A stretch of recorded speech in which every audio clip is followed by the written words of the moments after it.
Baik, selamat pagi. Jadi kita akan lihat untuk materi klimatologi ya, dengan dengan kode mata kuliah 7221.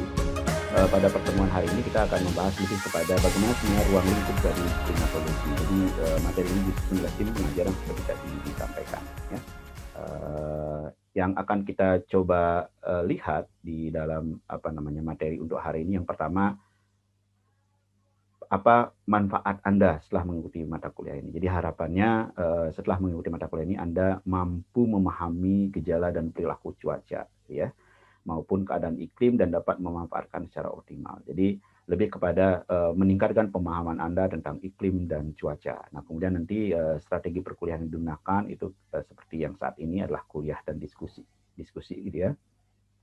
Nah, kemudian nanti juga akan diberikan beberapa contoh-contoh, ya, mungkin untuk kasus, soal, dan lain sebagainya. Kemudian juga materi-materi itu bisa disampaikan dalam tugas, dan lain sebagainya. Kemudian di sana disampaikan juga ada kemungkinan mahasiswa yang mengalami bentrok mata kuliah itu bisa mengikuti kuliah pada kelas lain. Ya, tetapi pada saat nanti ujian itu harus tetap kembali ke kelasnya, karena absen atau registrasi mahasiswa itu ada pada kelas yang sudah ditentukan, gitu ya. Nah, kemudian untuk penilaian, nah ini juga penting, gitu ya. Penilaian ini akan diambil dari 3 materi atau 3 bagian. Yang pertama adalah ujian akhir semester di bagian akhir, kemudian nanti ujian tengah semester, dan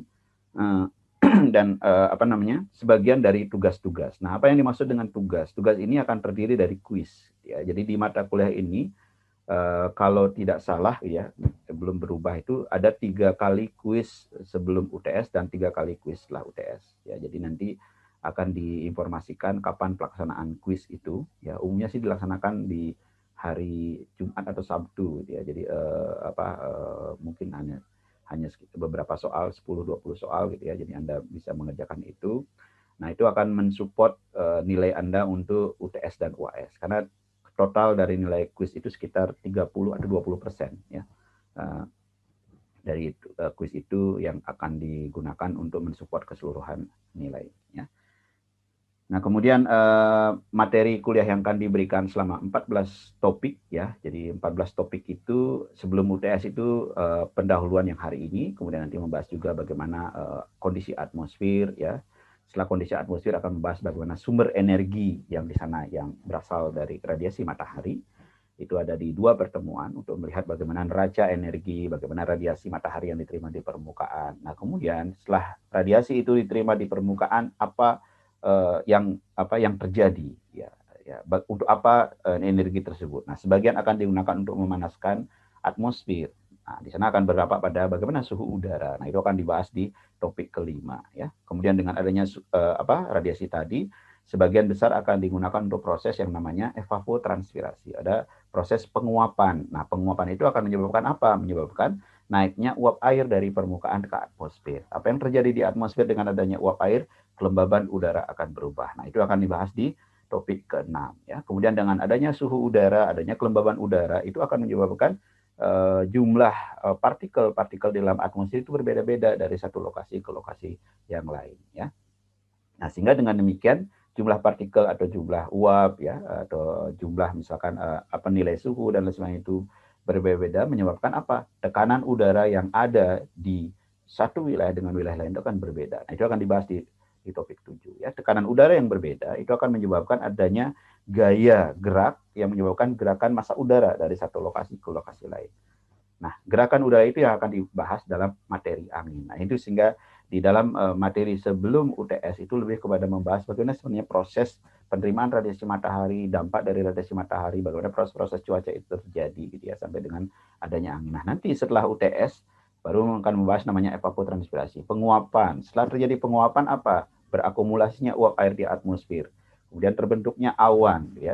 Setelah uap air ada di atmosfer, maka awan itu akan terbentuk ya. Kemudian di sana akan ada di materi ke-9 pembentukan awan dan hujan. Nah, kemudian hujan itu akan dianalisis ya, bagaimana polanya, berapa jumlah curah hujan, bagaimana menganalisis hujan harian dan sebagainya, bagaimana memproyeksi hujan gitu ya, bagaimana kita melihat hujan di suatu wilayah, kenapa wilayah lain tidak hujan dan sebagainya. Nah, itu di materi yang 10. Nah, setelah semua informasi, ada hujan, ada suhu, tekanan udara itu kemudian diakumulasikan, maka kita memiliki yang namanya iklim suatu wilayah. Nah, itu kita perlu kelaskan. Itu akan dibahas di materi ke-11, klasifikasi iklim. Nah, kemudian salah satu klasifikasi iklim itu adalah iklim tropis. Nah, Indonesia berada di iklim tropis. Nah, secara spesifik akan dibahas bagaimana karakteristik iklim tropis itu, bagaimana karakteristik iklim tropis yang ada di permukaan bumi. Karena tidak hanya di Indonesia, ada juga iklim tropis yang ada misalkan di benua Amerika, di benua Afrika, dan lain sebagainya. Itu apakah itu sama atau berbeda? Gitu ya. Nah, itu akan dibahas di pertemuan 12, kemudian akan terjadi variabilitas iklim, jadi iklim itu tidak sama sepanjang mungkin 10 tahun dan lain sebagainya, akan ada variasi dan lain sebagainya. Kemudian isu-isu perubahan iklim itu akan juga dibahas di materi mohon maaf, ke-13 gitu ya, bagaimana perubahan iklim itu terjadi, sebabnya apa, dampaknya apa, bagaimana proses mitigasi terhadap perubahan iklim, bagaimana proses adaptasi terhadap perubahan iklim. Nah, itu akan coba dibahas di pertemuan 13 ya. Baru di bagian akhir akan menyesuaikan dengan masing-masing kelas biasanya ya. Jadi kalau misalkan sesuai dengan kelas tersebut, kemudian aplikasinya apa? Ya, akan diberikan contoh-contoh aplikasi tentang klimatologi, kan di bidang pertanian seperti apa, di bidang perkebunan, di bidang peternakan, di bidang kelautan, gitu ya, termasuk di bidang-bidang lain, misalkan kedokteran hewan dan lain sebagainya. Nah, itu kira-kira apa aplikasi? Ya, ada aplikasi yang secara umum digunakan. Gitu ya. Bagaimana kita mengaplikasikan keilmuan klimatologi di bidang background atau keilmuan masing-masing akan didiskusikan di topik yang ke-14. Nah, topik ini karena ada 14 harapannya bisa diberikan tiap minggu, tetapi bisa jadi topik ini juga akan mungkin seperti tadi disampaikan tidak secara online seperti ini, tapi diberikan kepada mahasiswa melakukan telaah terhadap topik itu. Nah, kemudian mungkin mahasiswa akan meminta, mendiskusikan, mempresentasikan dan lain sebagainya. Itu tergantung nanti bagaimana kelas disepakati. Ya. Nah, inilah capaian pembelajaran. Jadi mengetahui seperti tadi perkembangan ilmu iklim, bagaimana apa sih yang menjadi fase-fase pengendali dan mekanisme iklim, ya. Kemudian yang penting juga, yang tidak kalah penting, Anda nanti diharapkan untuk memahami apa sebenarnya definisi dari cuaca dan iklim. Apakah kedua definisi tersebut sama ataukah berbeda, gitu ya, antara cuaca dan iklim. Nah, kemudian mampu menjelaskan juga bagaimana sebenarnya mekanisme pembentukan cuaca dan iklim ini, ya. Jadi prosesnya seperti apa dan sebagainya, beberapa isu, ya, kemudian bagaimana manfaat dari cuaca iklim terhadap kehidupan manusia. Nah, kalau kita lihat di sini perkembangan ilmu iklim itu dimulai dari 400 tahun sebelum Masehi tentang bagaimana mendeskripsikan tentang alam. Ya, di sana sudah banyak mungkin dari beberapa literatur yang menjelaskan. Dan kemudian di abad ke-17 Masehi muncul yang disebut dengan period scientific analysis. Di sana sudah ada scientific analysis, ya. Beberapa ilmuwan sudah mulai bermunculan untuk melakukan pengukuran dan pencatatan terkait dengan parameter-parameter cuaca. Ya, beberapa mencatat bagaimana suhu suatu wilayah, bagaimana curah hujan di suatu wilayah. Nah, sebelum itu di abad 15-16 itu disebut dengan eksplorasi, zaman eksplorasi, di mana dimulai ditemukan beberapa instrumen atau alat gitu ya terkait dengan cuaca dan iklim, ya. Kemudian baru selanjutnya di abad ke-18-19 itu ada disebut dengan regional description, gitu, ada fenomena terkait cuaca iklim di tingkat regional dan global, dilihat oh ini ada mulai terjadi perubahan, gitu ya. Jadi mulai diamati adanya perubahan-perubahan terhadap cuaca dan iklim. Baru di abad 20 itu baru namanya klimatologi modern. Di sana sudah mulai ada klasifikasi iklim yang sudah mulai berkembang. Bagaimana mulai melihat bahwa keilmuan iklim itu tidak bisa hanya dipelajari di satu lokasi saja, tetapi juga sudah harus berintegrasi dengan negara lain. Maka di sana akan muncul kerjasama internasional untuk mengatasi masalah-masalah isu yang muncul seperti contohnya perubahan iklim dan lain sebagainya. Nah, kembali kepada pengertian cuaca dan iklim. Jadi kalau misalkan Anda mendengar kata cuaca dan iklim, secara prinsip keduanya itu membicarakan tentang bagaimana kondisi atmosfer. Ya, tapi ya kita perlu lihat apa yang membedakan kedua istilah cuaca dan iklim. Jadi kalau kita lihat secara definisi, yang dimaksud dengan cuaca itu dikatakan adalah nilai sesaat atau nilai aktual dari keadaan atmosfer yang perubahannya dalam jangka pendek di suatu tempat tertentu di permukaan bumi. Jadi secara lokasi, cuaca akan membicarakan bagaimana kondisi atmosfer wilayah tersebut pada wilayah yang cukup sempit. cuaca Bogor misalkan gitu ya, cuaca Jakarta gitu ya, cuaca spesifik wilayah misalkan kampus Darmaga atau kampus Baranang Siang itu membicarakan tentang cuaca pada periode yang juga sempit hanya 1 sampai 24 jam. Cuaca Bogor 19 Februari 2021. Ya, berarti kita berbicara tentang cuaca, ya, cuaca pada saat itu, ya, dan kondisi sesaat pada saat kondisi saat itu. Seperti saat ini, ya, pada jam berapa ini? 8.27 pagi, ya, di Bogor pada tanggal 19 Februari, kondisi hujan gerimis. Ya, di Bogor itu kondisi sekarang hujan gerimis, ya.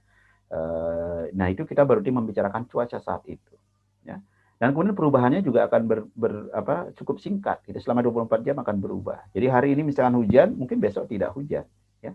Dan sebenarnya atau siang paginya hujan, siangnya tidak hujan. Ya. Nah, kemudian dikatakan di sana cuaca pada seperti saya sampaikan tadi, misalkan cuaca di Bogor pada tanggal misalkan beberapa hari lalu, misalkan tanggal berapa? 1 Februari misalkan, 1 Februari 2021 ya. Berarti kita membicarakan rataan selama 24 jam. Apa yang terjadi selama 24 jam di tanggal tersebut. Nah, itu yang disebut dengan cuaca. Jadi secara definisi cuaca itu adalah nilai sesaat, kondisi atmosfer yang mengalami perubahan jangka pendek ya, dan di wilayah yang tertentu. Nah, kemudian apa saja yang dibicarakan di cuaca? Nah, inilah unsur-unsur cuaca. Jadi, kalau misalkan cuaca itu tidak hanya hujan dan suhu saja, ada beberapa unsur cuaca di sana. Ada penerimaan radiasi surya, ada lama penyinaran, gitu ya, berapa suhu udara, suhu tanah, gitu ya. Kemudian ada tekanan udara, kelembaban udara, ya, ada penutupan awan. Nah, penutupan awan itu bisa berpersen atau dibagi menjadi per 10, ya, atau per 8. Jadi, bagaimana cara melihatnya? Misalnya kita lihat ke atas, oh ini hampir seluruh wilayah yang kita lihat ke atas itu tertutup awan, berarti dia 10 per 10. Ya. Atau saya bagi ini menjadi 5, kemudian menjadi 10, kemudian hanya 5 yang tertutup awan, 5 bagian dari wilayah itu. Maka tutupan awan saat itu adalah 5 per 10. Ya, itu biasanya yang digunakan. Kemudian curah hujan, ini umum ya, berapa milimeter, penguapan atau evaporasi, ya, kemudian kecepatan angin, ya, berapa meter per second, ya, kalau misalkan cukup besar, misalnya berapa kilometer per jam, gitu ya, dan arah angin. Ya. Nah, ini merupakan unsur-unsur cuaca. Jadi, ini mohon dilihat, jadi cuaca itu tidak hanya suhu dan curah hujan, tetapi ada juga unsur-unsur yang lain. Nah, ini sebagai contoh, misalkan di suatu wilayah, gitu ya, jadi nilai cuacanya pada waktu yang berbeda, misalkan penerimaan radiasi surya 140 ya, megajoule per meter persegi per hari pada jam 6. Tetapi pada begitu berubah nanti jam 8 itu berubah lagi menjadi 145. Kita lihat juga misalkan apa? Suhu 22,4 derajat Celcius, kemudian berubah menjadi 22,7 derajat Celcius. Curah hujan misalkan. Nah, curah hujan di sini tidak ada 0 ya.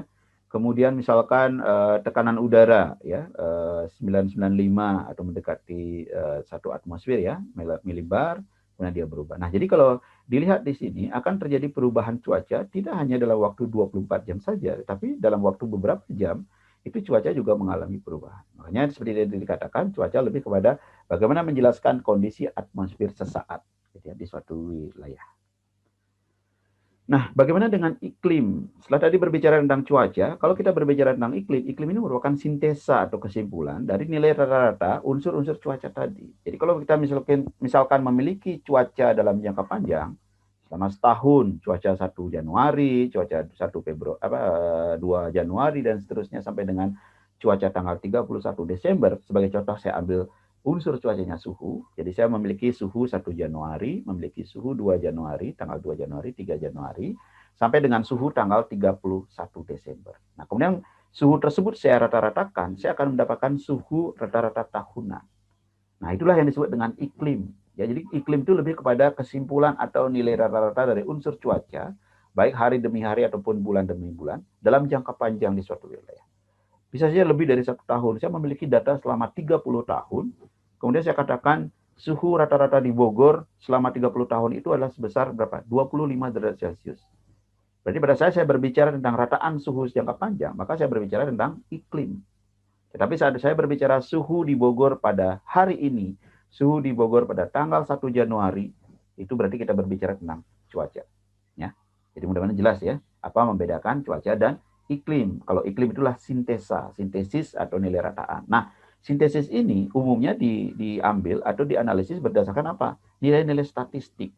bisa diambil berapa nilai rataan. Jadi kalau misalkan seperti tadi kita punya data selama 30 tahun, berarti 30 kali 365 jumlah data, maka saya cari nilai rata-rata. Ya, bisa saya cari nilai maksimum, bisa saya cari nilai minimum, bisa saya cari berapa frekuensi kejadian, suhunya misalkan 25 derajat, ya, bagaimana pola, ya, apakah membentuk siklus, ya, peluang-peluangnya seperti apa. Nah, hal tersebut berarti kita berbicara tentang iklim, ya, mudah-mudahan jelas ya, bagaimana membedakan cuaca dan iklim. Nah, ini sebagai contoh, misalkan saya memiliki data di suatu wilayah, kemudian ini adalah jumlah nilai rataan dari unsur-unsur iklim, ya. Jadi seperti radiasi, suhu maksimum, suhu minimum, dan sebagainya. Nah, inilah merupakan kondisi iklim suatu wilayah. Ya. Jadi merupakan kondisi yang mengidentifikasi, yang menjadi identitas dari wilayah tersebut. Nah, kemudian kalau kita lihat bagaimana sebenarnya cuaca itu bisa terjadi dan juga iklim bisa terjadi di suatu wilayah. Ya. Jadi kalau kita lihat komponen-komponen cuaca tadi, itu akan dibangun dari berbagai komponen yang mempengaruhi bagaimana cuaca itu bisa terbentuk. Sebagai contoh misalkan Bogor saat ini sedang hujan, itu kenapa hujan itu bisa terjadi? Bagaimana proses awalnya hujan itu bisa terjadi? Nah, tentu ada faktor-faktor unsur-unsur iklim tadi atau unsur cuaca tadi yang mempengaruhi. Di sana ada pancaran radiasi matahari. Karena radiasi matahari itu akan menyebabkan adanya energi yang diterima di permukaan, menyebabkan terjadinya perbedaan tekanan uap antara permukaan dengan atmosfer. Atmosfer akan memiliki tekanan uap yang lebih rendah, sedangkan permukaan memiliki tekanan uap lebih tinggi. Ya, sehingga apa yang terjadi? Adanya perpindahan uap dari permukaan ke atmosfer. Adalah penguapan. Gitu ya. Ada penguapan dari permukaan ke atmosfer. Nah, setelah terjadi penguapan, akan ada dinamika di komposisi atmosfer. Perubahan-perubahan komposisi uap airnya berubah, dan lain sebagainya. Gitu ya. Kemudian dari situlah terjadi proses siklus. Ya, nanti ada namanya siklus hidrologi. Jadi ada faktor di sini akan mempengaruhi, seperti permukaan juga mempengaruhi jumlah penguapan di badan air, danau, dan lain sebagainya. Itu tentu akan berbeda dengan jumlah penguapan yang terjadi di pemukiman, gitu ya, di lahan-lahan hutan, dan lain sebagainya. Ya. Nah, kemudian akan ada interaksi ya antara permukaan dan juga atmosfer yang mempengaruhi faktor-faktor mengalami proses tidak hanya proses fisik tapi juga proses kimia dan biologi. Nah, itulah yang mekanisme bagaimana cuaca dan iklim itu terjadi. Jadi bukan merupakan suatu proses yang sederhana, tapi cukup kompleks gitu. Tapi kita coba jelaskan dengan cara yang sederhana. Nah, kemudian kita lihat satu persatu unsur-unsurnya. Energi surya sebagai contoh misalkan. Energi surya itu berfungsi sebagai sumber energi utama dalam pembentukan cuaca di permukaan bumi, ya, cuaca dan iklim. Karena energi surya itu merupakan energi yang akan digunakan untuk proses-proses di dalam siklus hidrologi, ya, bagaimana mengatur suhu dan sebagainya. Maka dikatakan sebagai energi utama atau energi penggerak. Ya. Nah, jumlah radiasi yang diterima oleh permukaan itu tidak sama di semua wilayah. Ya, dia akan bervariasi. Kenapa bervariasi? Nah, ini karena salah satunya adalah bentuk bumi yang bulat. Ya. Jadi matahari itu akan paling tinggi diterima pada wilayah-wilayah yang memiliki nilai penerimaan radiasi tegak lurus. Sedangkan wilayah lain karena misalkan bumi itu bulat, kemudian ada yang miring dan sebagainya, maka dia akan menerima total radiasi yang lebih rendah. Ya. Nah, ini ada beberapa faktor yang mempengaruhi, ada disebut dengan Earth orbit, ya, Earth orbit, bagaimana orbit dari matahari, bumi mengelilingi matahari. Kemudian ada rotasi, ya, nanti kemudian ada disebut dengan presisi. Nah, ini bisa kita lihat satu persatu di bagian berikutnya. Jadi misalkan bumi, kalau kita lihat bumi itu tidak tegak lurus, ya. Sumbu bumi itu memiliki kemiringan 23,5 derajat terhadap garis tegak. Nah, itu yang menyebabkan penerimaan radiasi akan berbeda, ya, secara musiman. Nah, dengan sumbu bumi yang miring ini, maka kita mengenal yang namanya ada 4 musim di permukaan bumi. Ada musim musim panas, musim dingin, musim semi, gitu ya, musim gugur. Nah, itu adalah akibat adanya bentuk sumbu bumi yang miring. Ya. Jadi kalau sumbu bumi tegak, sepanjang tahun itu musimnya sama, tidak akan ada musim. Ya. Justru karena bumi itu miring, maka musimnya berbeda. Jadi kalau misalkan ini matahari, kemudian ini adalah sumbu bumi itu miring, kemudian dia berputar gitu ya, pada saat tertentu matahari seakan-akan di utara ekuator, matahari seakan-akan di selatan ekuator. Ya, nah ini seperti ini. Jadi sumbu bumi yang miring, maka radiasi matahari akan diterima berbeda gitu ya di wilayah-wilayah yang memiliki garis tegak lurus dengan radiasi matahari dan wilayah-wilayah yang memiliki garis miring ya yang menerima radiasi matahari. Sebagai contoh misalkan di wilayah kutub di mana umumnya wilayah tersebut menerima radiasi dengan sudut tertentu, maka dia akan menerima radiasi yang cukup rendah. Sama seperti kita misalkan menerima radiasi pada pagi hari, siang hari, dan sore hari itu akan berbeda karena sudut terima radiasi itu yang berbeda. Ya, secara global terjadi variasi penerimaan radiasi surya di permukaan bumi. Nah, ada wilayah-wilayah yang memiliki surplus energi. Jadi umumnya wilayah-wilayah yang berada di daerah ekuator atau di daerah tropical, ya tropis, ya di antara 30 derajat lintang selatan sampai dengan 30 derajat lintang utara, itu akan memiliki penerimaan radiasi yang cukup tinggi. Maka wilayah tersebut dikatakan akan mengalami surplus. Ya. Sedangkan wilayah lain di atas lintang 30 itu akan mengalami defisit karena lebih banyak energi yang dilepas dibandingkan energi yang diterima. Maka apa yang diperlukan? Di permukaan bumi ini akan ada namanya keseimbangan. Maka ada perlu mekanisme bagaimana mentransfer energi dari lintang rendah tadi, 0 sampai 30 lintang utara, lintang selatan, ke wilayah yang memiliki lintang tinggi. Jadi perlu ada mekanisme transport di sana. Nah, bagaimana proses transport itu terjadi? Ya, ini kira-kira kalau misalnya kita gambarkan radiasi berdasarkan lintang, ya garis X itu menggambarkan lintang. Misalkan di lintang utara dari 0 derajat lintang itu adalah daerah ekuator sampai dengan 90, 80, 90 itu daerah kutub. Jadi kalau kita lihat di sana dua warna yang berbeda itu yang yang merah itu adalah outgoing radiation, jadi radiasi yang dilepaskan oleh permukaan bumi. Sedangkan yang kuning itu incoming solar radiation, radiasi yang diterima. Jadi kalau kita lihat di atas 30 derajat lintang itu radiasi yang diterima dengan lebih rendah daripada radiasi yang dilepas. Nah, itu yang mengalami yang namanya defisit. Sedangkan pada 0 sampai 30 itu akan mengalami surplus. Ya. Nah, ini adalah beberapa mekanisme transfer energi. Jadi transfer energi bisa terjadi baik di atmosfer maupun di lautan. Ya, jadi kalau misalnya kita lihat angin secara global itu akan berpindah dari ekuator ke lintang tinggi, ya, ke menuju kutub dan sebagainya. Selain membawa massa udara, perpindahan ini juga membawa energi. Jadi pada saat energi itu diterima, kemudian disimpan dalam atmosfer, pada saat atmosfer itu bergerak atau udara itu bergerak, energi itu tetap tersimpan, ya, di dalam itu, kemudian nanti dilepaskan. Nah, itulah mekanisme bagaimana energi itu menjadi stabil atau seimbang di seluruh permukaan bumi. Selain atmosfer juga ada di laut. Ya, pada saat lautan menerima energi, maka energi tersebut disimpan juga di dalam lautan. Kemudian ada arus laut yang disebut dengan termohalin. Ya, itu akan berputar ya secara global. Makanya tidak mengherankan jika kita menemukan mungkin bisa jadi bungkus Indomie ada di daerah kutub, gitu ya. Ya, tidak mungkin kan kita memasak Indomie di daerah kutub. Ya, tapi mungkin aja sampah itu terbawa dari sampah di laut itu. Makanya sekarang akan dikurangi untuk menggunakan bahan plastik, gitu ya. Jadi ada polutan di lautan. Jadi seperti itu, dia akan terbawa sampai tahunan, puluhan tahun itu akan terbawa di sana sampai kemudian akan dilepaskan energi lagi di sana, kemudian balik lagi dan seterusnya, ya. Jadi itulah mekanisme-mekanisme yang bisa melakukan transfer energi dari wilayah tropis ke wilayah subtropis ataupun wilayah kutub. Nah, kemudian yang kedua atmosfer, ya. Setelah tadi radiasi yang diterima oleh permukaan, kemudian di sana akan ada atmosfer. Fungsi atmosfer apa? Fungsi atmosfer adalah mengatur iklim bumi yang menjadi penyangga. Jadi atmosfer menjadi penyangga sehingga apa? Tidak menyebabkan bumi ini memiliki suhu atau perubahan yang ekstrim, ya. Jadi kalau misalkan atmosfer ini tidak ada, suhu bumi itu akan sangat panas, ya, pada saat menerima radiasi, sama seperti di Mars atau planet-planet lain, gitu ya. Kemudian pada malam hari suhunya cukup dan sangat-sangat rendah. Ya. Nah, atmosfer ini akan menjaga seperti selimut, jadi menjaga pada saat panas akan memproteksi, gitu ya, pada saat kemudian menyimpan energi, kemudian diberikan sehingga suhu bumi akan tetap hangat. Rataannya sekitar 15 derajat Celcius. Nah, yang berperan di sana ada disebut dengan gas rumah kaca. Ya, jadi atmosfer itu memiliki fungsi seperti rumah kaca. Ya, nanti akan kita lihat bagaimana gas rumah kaca itu memberikan dampak positif, tapi kalau berlebih dia juga memberikan dampak yang negatif.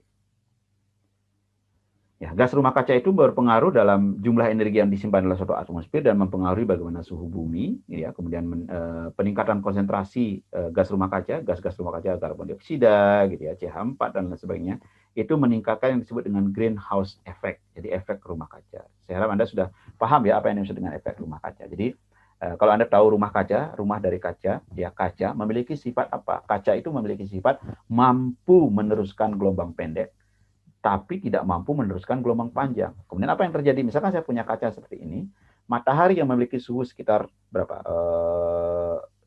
5.000 ya, 6.000 Kelvin, ya, 6.000 Kelvin, maka dia akan memancarkan gelombang pendek, ya, short wave radiation. Jadi gelombang pendek itu akan mampu menembus kaca atmosfer tadi. Nah, begitu sampai permukaan, suhu bumi berapa? Hanya 15 derajat Celcius. Bumi juga memancarkan radiasi, tapi karena suhunya rendah, radiasi ini dipancarkan radiasi gelombang panjang. Nah, radiasi tersebut itu tidak bisa menembus kalau misalkan banyak lapisan gas rumah kaca di sini. Nah, sehingga apa yang terjadi? Akan kembali lagi ke bumi.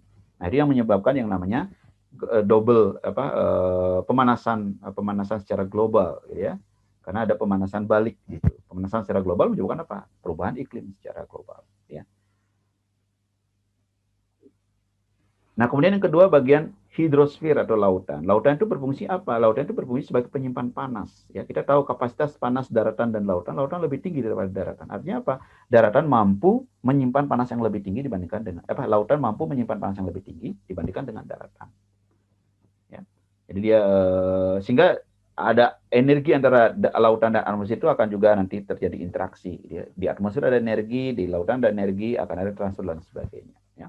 Jadi penguapan yang cukup masif, cukup besar yang menyebabkan bagaimana awan itu terbentuk itu berasal dari lautan. Ya. Nah, kemudian ada juga bagian-bagian hidrosfer atau lapisan es. Lapisan es ini dampaknya cukup besar, gitu ya. Karena apa? Karena dikatakan kalau misalnya terjadi pemanasan yang cukup tinggi, pemanasan global, ada kemungkinan lapisan es, bukan kemungkinan itu terjadi, lapisan es akan mencair yang menyebabkan kenaikan muka air laut. Ya. Kenaikan muka air laut itu sangat mempengaruhi wilayah-wilayah apalagi pulau-pulau Indonesia, negara kepulauan yang memiliki pulau-pulau kecil, gitu ya. Kenaikan muka air laut bisa jadi dia akan menyebabkan terjadinya penutupan, jadi sehingga pulau itu hilang, gitu ya. Nah, secara politik, geopolitik itu akan sangat berarti, gitu ya. Ya, kemudian salju, ya, salju berwarna putih, dia mampu memantulkan radiasi matahari jauh lebih besar, gitu ya. Kemudian lapisan es sebagai sumber air segar di beberapa wilayah, misalkan di Cina, ya, di daratan Asia, ya, Nepal, ya, termasuk di India dan sebagainya, sumber air itu berasal dari lapisan es yang mencair. Ya, jadi sungai, kalau misalkan di Indonesia sumber air aliran sungai itu berasal dari mata air. Nah, di daerah-daerah tadi yang tadi disampaikan itu berasal dari es yang mencair. Jadi itulah merupakan sumber air bersih di sana. Nah, kemudian daratan, nah ini yang merupakan wilayah di permukaan bumi yang kita huni, 27% atau sepertiga itu merupakan daratan. Daratan juga memiliki topografi, ya topografi yang mempengaruhi iklim. Kenapa? Wilayah-wilayah dataran rendah itu memiliki iklim yang berbeda dengan wilayah-wilayah dataran tinggi. Ya, cuacanya juga akan berbeda, ya. Satu wilayah dengan wilayah lain yang memiliki topografi yang sama sekalipun, itu memiliki bagaimana kondisi cuaca dan iklim yang berbeda. Nah, kemudian adanya perbedaan panas jenis dan kapasitas panas antara zat padat dan pada daratan dan zat cair pada lautan, serta gas pada atmosfer itu akan berpengaruh terhadap karakteristik bagaimana proses pemanasan dan pendinginan terjadi di ketiga lokasi tadi. Bagaimana pemanasan terjadi di lautan, bagaimana pemanasan terjadi di daratan, dan bagaimana pemanasan terjadi di atmosfer, itu akan mempengaruhi bagaimana transfer energi yang terjadi secara global, akan mempengaruhi bagaimana kondisi iklim yang terjadi. Ya. Perubahan fisik juga akan mempengaruhi. Jadi vegetasi yang ada di permukaan kalau misalkan dihilangkan, maka akan mempengaruhi bagaimana proses mekanisme transfer uap air dari permukaan ke atmosfer.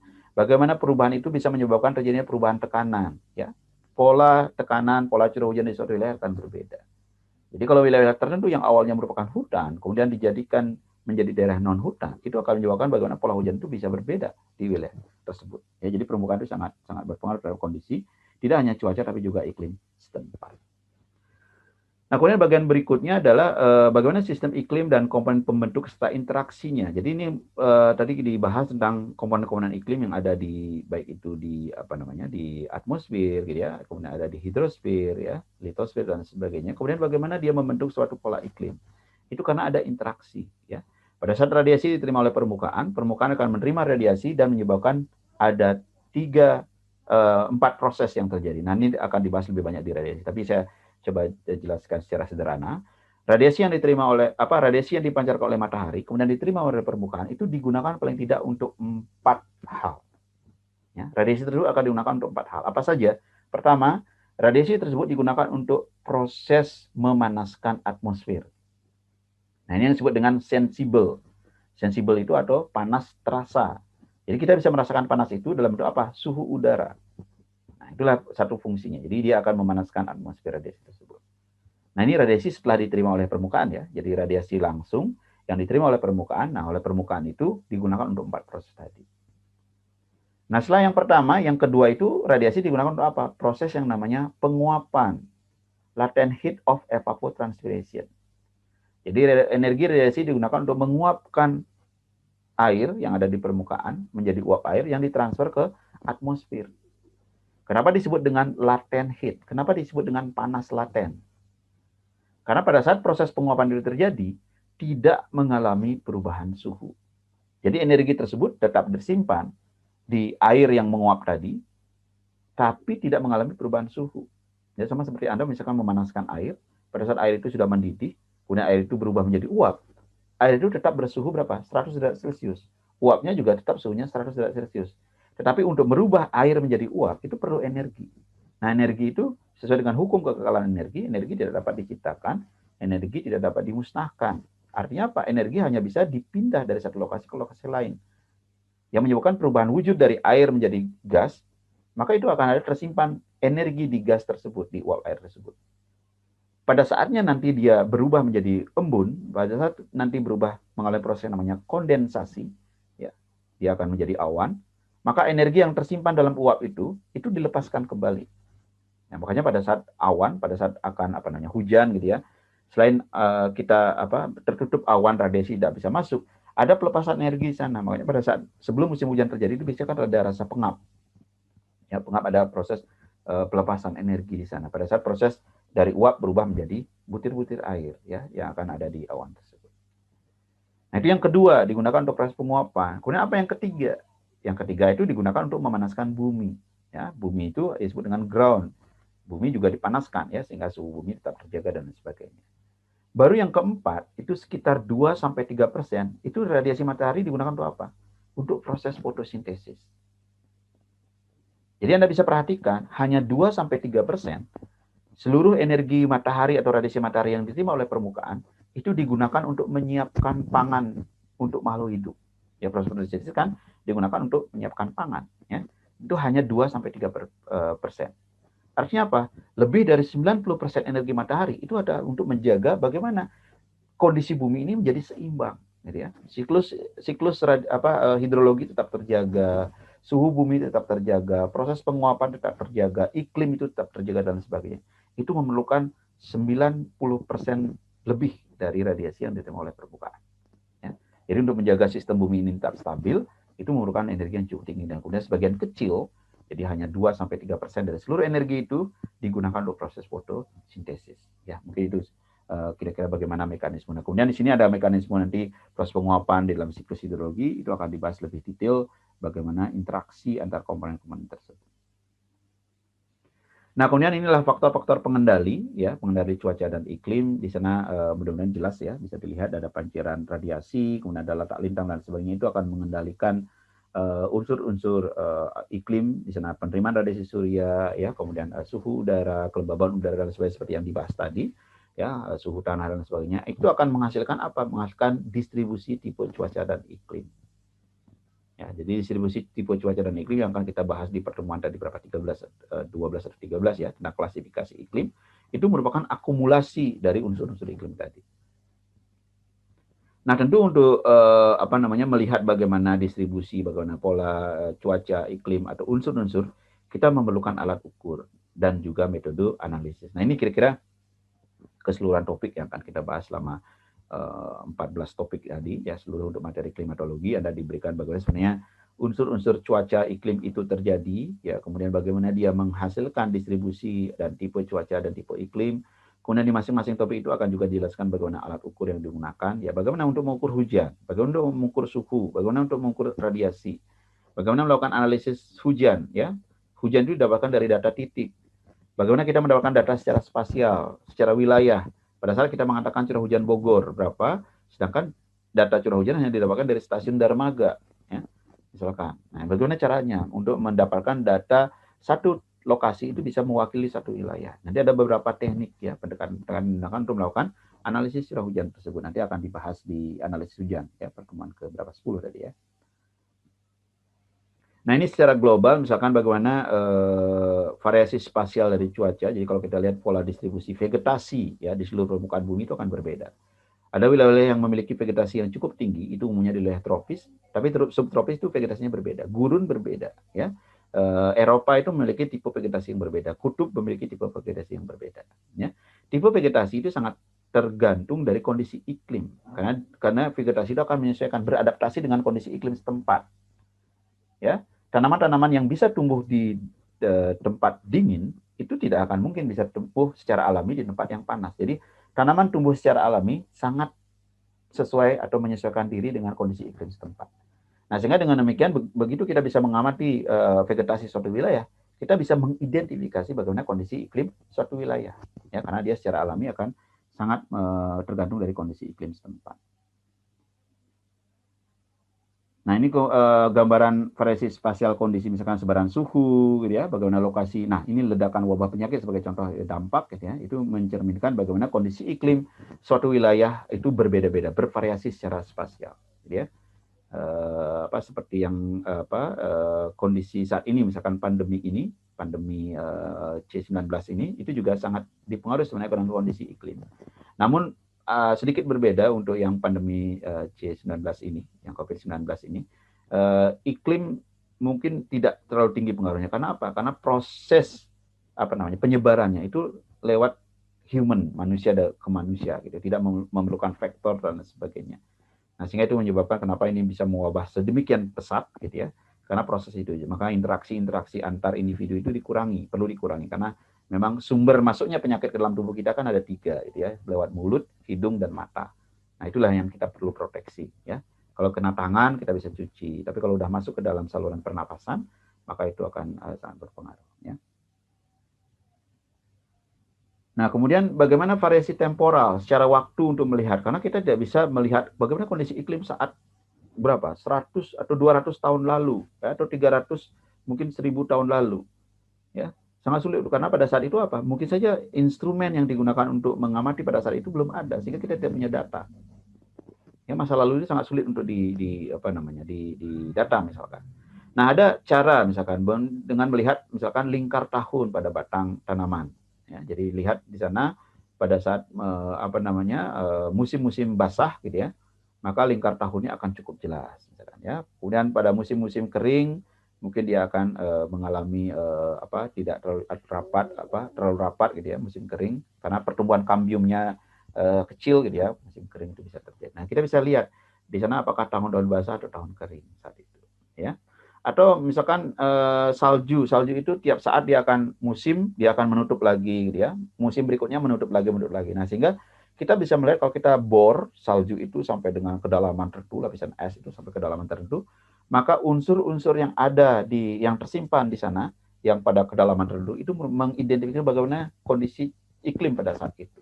Jadi seperti rekam jejak iklim saat itu tersimpan dari es yang ada di kedalaman tertentu. Ya, maka itu biasanya dilakukan pengamatan, ya, untuk melihat bagaimana kondisi 100 atau 1000 tahun yang lalu. Nah, itu kira-kira untuk mengidentifikasi tentang sebaran baik secara temporal maupun spasial. Nah, kemudian pembagian ilmu klimatologi, ini ada meteorologi dan klimatologi. Jadi kalau meteorologi itu cabang ilmu yang membahas tentang cuaca. Jadi kondisi sesaat, gitu ya, kondisi atmosfer sesaat itu dibahas dalam ilmu cuaca atau disebut dengan meteorologi. Nah, sedangkan klimatologi, gitu ya, klimatologi itu merupakan cabang ilmu yang membahas tentang sintesis atau statistik. Logi itu kan dari logos, ilmu pengetahuan, ya. Jadi statistik kondisi rataan dari suatu wilayah, gitu ya, tentang kondisi atmosfer. Nah, ini saya pikir sudah cukup jelas, ya, bagaimana membedakan. Nah, ini ruang lingkup klimatologi. Di sana ada klimatografi, klimatologi fisik, klimatologi dinamik, klimatologi terapan, kemudian analisisnya ada nanti pendekatan secara sinoptik, statistik, ya, kemudian matematik, ya, kemudian deskriptif dan lain sebagainya. Kemudian di dalam pembahasan disebut dengan makroklimatologi. Makroklimatologi itu membahas secara global, kemudian meso, ya, regional, kemudian mikroklimatologi itu adalah membahas bagaimana kondisi atau iklim, ya, yang terjadi secara mikro. Mikro itu artinya apa? Artinya kecil, skala kecil, misalkan di bawah tajuk tanaman, kondisinya seperti apa, ya. Tapi kalau makro itu secara global, jadi membahas misalkan bagaimana iklim bumi dan lain sebagainya. Nah, kemudian di bagian akhir itu terkait dengan isu-isu kontemporer, ya, ada yang disebut dengan gas rumah kaca. Nah, ini saya pikir Anda sudah paham, ya, bagaimana dan sering mendengar. Jadi gas rumah kaca seperti tadi disampaikan, gas rumah kaca itu sifatnya seperti kaca gitu ya. Nah, ini yang menyebabkan dampaknya pemanasan global gitu ya. Kemudian global warming ya, pemanasan global menyebabkan terjadinya perubahan pola suhu ya, yang dulunya rendah kemudian terjadi peningkatan karena ada pemanasan secara global gitu ya. Kemudian perubahan ini juga tidak hanya sebenarnya disebabkan oleh efek rumah kaca, tetapi sebenarnya siklus ada yang disebut dengan Milankovic cycle. Apa yang dimaksud dengan Milankovic cycle? Jadi Milankovic cycle itu suatu siklus tentang perubahan garis sumbu bumi. Jadi sumbu bumi itu bergerak. Yang sekarang itu adalah 23,5 derajat. Nah, itu akan bergerak makin tegak gitu. Tapi itu memerlukan waktu ribuan jutaan tahun untuk kembali ke tegak. Ya. Jadi kalau misalkan Anda melihat sejarah misalkan zaman dinosaurus dan lain sebagainya, itu kan terjadi perubahan, akan terjadi secara alami gitu ya. Nah, itu terjadi pergeseran. Nah, itu yang menyebabkan terjadi pola iklim bumi yang berubah ya. Tetapi gas rumah kaca atau efek rumah kaca itu mempercepat ya proses itu. Jadi dia akan memberikan dampak yang 2 kali lipat lebih tinggi ya dibandingkan dengan dampak alami. Nah, kemudian apakah ada pengaruh aktivitas manusia terhadap biosfer atau sistem iklim? Ada. Jadi adanya industri itu menyebabkan terjadinya peningkatan gas rumah kaca tadi, CO2 dan sebagainya, sehingga meningkatkan sifat efek rumah kaca, menyebabkan peningkatan suhu. Ya. Nah, grafik di sana menjelaskan tentang bagaimana konsentrasi gas karbon dioksida atau gas rumah kaca, dan juga ini akan berdampak bagaimana perubahan suhu yang terjadi setelah tahun 60. Ya. Kenapa tahun 60? Karena industri berkembang sejak tahun 60, kemudian suhu juga meningkat di tahun tersebut. Nah, dampaknya apa? Perubahan iklim itu umumnya ada 3 komponen yang dibahas, misalkan suhunya bagaimana, curah hujannya bagaimana, kemudian muka air laut bagaimana, kemudian nanti akan berdampak pada kesehatan, pertanian, kehutanan, mungkin terjadi perubahan-perubahan pada sumber daya air, ya, wilayah pesisir dan lain sebagainya, ekosistem, sistem transportasi. Maka apa yang diperlukan? Ada 2 proses biasanya di dalam perubahan iklim itu yang dibahas. Pertama ada disebut dengan proses mitigasi, ya. Kemudian yang kedua itu ada disebut dengan proses adaptasi. Jadi mitigasi lebih kepada bagaimana kita mengurangi emisi yang dilepaskan dari permukaan bumi yang memberikan dampak gas rumah kaca. Sedangkan adaptasi adalah bagaimana menyesuaikan secara strategis aktivitas ekonomi terhadap perubahan iklim yang terjadi. Jadi adaptasi itu, perubahan itu sudah terjadi, nah kita menyesuaikan diri. Ya, sedangkan mitigasi itu adalah bagaimana kita mengurangi penyebab, jadi mengurangi emisi yang terjadi. Ya. Nah, kemudian ada juga fenomena yang disebut dengan El Nino dan La Nina. Ya, mungkin Anda sering mendengar gitu ya. Jadi kalau hujan, misalkan tahun-tahun basah, oh ini tahun La Nina. Tapi kalau tahun-tahun kering, oh ini tahun El Nino. Apa disebut dengan La Nina dan El Nino? Ya. Nah, ini adalah gambaran. Jadi gambaran tentang kondisi normal yang tengah, ya, di mana kondisi normal itu penguapan atau proses pembentukan awan harusnya terjadi di Samudra Pasifik, gitu ya, Samudra Pasifik. Nah, kemudian pada saat kondisi La Nina, proses penguapan itu bergeser ke arah barat. Ya, proses penguapan itu bergeser ke arah barat, pembentukan awan itu bergeser ke arah barat. Nah, Pasifik ke arah barat itu sudah melewati Papua Nugini dan termasuk juga Indonesia. Nah, sehingga apa yang terjadi? Akan terjadi pergeseran curah hujan yang harusnya jatuh di Pasifik, dia akan menambah curah hujan yang terjadi di Papua Nugini dan juga Indonesia. Makanya pada tahun-tahun La Nina akan terjadi peningkatan curah hujan. Kalau La Nina itu terjadi pada musim hujan, maka akan terjadi peningkatan curah hujan yang cukup tinggi. Tapi kalau misalkan terjadi di musim kemarau, maka akan meningkatkan ketersediaan air di musim kemarau. Nah, El Nino kondisi sebaliknya, pada saat yang seharusnya terjadi di Samudra Pasifik itu bergeser ke arah timur. Jadi hujannya itu jatuh di Pasifik Tengah sampai dengan timur. Nah, sehingga di bagian barat ketarik curah hujannya. Bagian barat yang di barat Pasifik itu kan Indonesia gitu ya. Maka dia akan tertarik sehingga kondisinya akan lebih kering dari kondisi normal. Nah, yang ketujuh tentang peran iklim dan manfaat informasi data cuaca iklim. Jadi iklim itu tidak mudah berubah, ya. Jadi iklim itu akan hampir tetap, ya, kondisi iklim suatu wilayah, tetapi cuaca yang selalu berfluktuasi. Nah, sehingga kita perlu pahami, ya, bagaimana kondisi cuaca, kondisi iklim itu lebih kepada perencanaan, ya, untuk kedepannya. Tapi cuaca itu lebih kepada aktivitas sesaat. Ya, kalau cuacanya berubah, apa yang harus dilakukan? Tapi kalau misalkan untuk merencanakan pembangunan, membangun dam dan sebagainya, kita harus memperhatikan iklim karena itu merupakan kondisi jangka panjang, ya. Jangan sampai dia ada kondisi-kondisi maksimum yang tidak ditangkap, misalkan membangun dam, bendungan dan sebagainya, tidak menangkap bagaimana curah hujan maksimum terjadi. Di daerah subtropis cuaca sangat fluktuatif sehingga menentukan sukses atau kegagalan di waktu panen. Ya, Kemudian kapasitas produksi pertanian juga sangat ditentukan oleh iklim. Sedangkan kualitasnya, jadi kapasitas dan jumlah produksi, sedangkan kualitasnya itu sangat dipengaruhi oleh cuaca, ya, cuaca hari demi hari. Jadi pada saat apakah musim hujannya lebih banyak dan sebagainya. Tapi kalau misalnya kapasitas produksi, artinya jumlah berapa kilogram yang diperoleh itu sangat dipengaruhi oleh kondisi iklim setempat. Ya, tetapi misalkan bagaimana kualitasnya, ya, bagaimana kualitas produksi itu, nah itu sangat dipengaruhi bagaimana sebenarnya radiasi pada saat growing season, ya, pada saat pertumbuhan itu terjadi, misalkan, ya, bagaimana radiasinya, ya. Seperti contoh di kelapa sawit, kekeringan yang terjadi pada hari ini atau selama beberapa periode itu baru akan berdampak di tahun ketiga, ya, produksi tahun ketiga. Nah, itu juga akan sangat berpengaruh. Nah, kemudian manfaatnya apa? Meningkatkan kewaspadaan. Setelah kita mengetahui bagaimana kondisi iklim cuaca suatu wilayah, maka kita akan lebih waspada dampak-dampak negatif yang ditimbulkan dari cuaca. Seperti kondisi saat ini, ya, kita mendengar berita duka di beberapa wilayah terjadi banjir bandang dan lain sebagainya karena intensitas curah hujan yang cukup tinggi, gitu ya. Kemudian curah hujan yang hari hujan yang cukup tinggi, gitu ya. Kemudian angin puting beliung dan lain sebagainya. Nah, kalau kita mengetahui informasi-informasi tersebut, ya, informasi itu diberikan lebih awal tentang bagaimana proyeksi atau prediksi cuaca yang terjadi, maka dia akan mampu meningkatkan kewaspadaan, ya, kewaspadaan masyarakat, menghindari wilayah yang memiliki tingkat kerawanan yang cukup tinggi, ya, kemudian mampu melakukan langkah-langkah mitigasi dan lain sebagainya. Kemudian kita juga menyesuaikan diri, ya, dalam penyelenggaraan kegiatan usaha. Jadi sangat sulit kita menanam tebu misalkan di Jawa Barat karena curah hujan cukup tinggi. Sedangkan tebu baik ditanam di Jawa Timur, di mana wilayahnya sebagian besar curah hujan pada saat proses pertumbuhan, tapi pada saat pengisian batang dengan karbohidrat, artinya untuk meningkatkan kadar gula, dia perlu musim kemarau yang cukup panjang. Ya, itu akan berbeda. Tanaman teh cocoknya di dataran tinggi. Nah, kalau kita ingin menanam tanaman teh di dataran rendah, itu hasilnya juga tidak baik.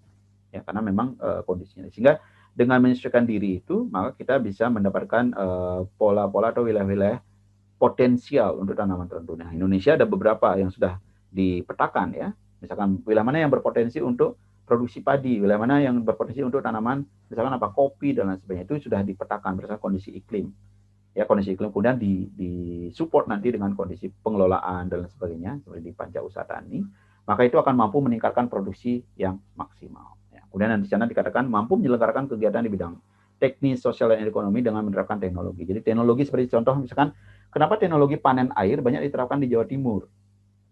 Karena pada Jawa Timur lahannya cukup luas, banyak lahan marginal, tapi sumber daya air dari curah hujannya rendah, gitu ya. Maka perlu ditampung. Maka itulah misalkan teknologi pemanenan air banyak dilakukan di sana. Ya. Teknologi misalkan untuk pertanian-pertanian tertentu, cocoknya misalkan di Kalimantan, ya, Kalimantan daerah gambut dan sebagainya, itu sangat perlu teknologi tertentu. Nah, ini kita bisa menyelenggarakan kegiatan dan usaha ini kalau kita memahami bagaimana kondisi iklim cuaca setempat. Ya. Nah, itu bisa menjadi salah satu informasi yang sangat berguna. Baik, itu kira-kira yang disampaikan untuk sebagai pendahuluan untuk klimatologi. Slide terakhir itu adalah terima kasih, ya. Mudah-mudahan informasi pendahuluan ini bisa memberikan manfaat Anda untuk memahami bagaimana iklim dan cuaca, bagaimana tadi sudah mengidentifikasi unsur-unsur iklim dan cuaca, bagaimana iklim dan cuaca itu berpengaruh terhadap kondisi atmosfer, bagaimana transfer energi yang terjadi. Mungkin itu dari saya. Jika ada hal yang ingin didiskusikan, kita masih punya waktu. Ya. Baik, itu selalu jaga kesehatan. Saya tutup untuk kuliah hari ini. Saya ucapkan terima kasih. Selamat pagi.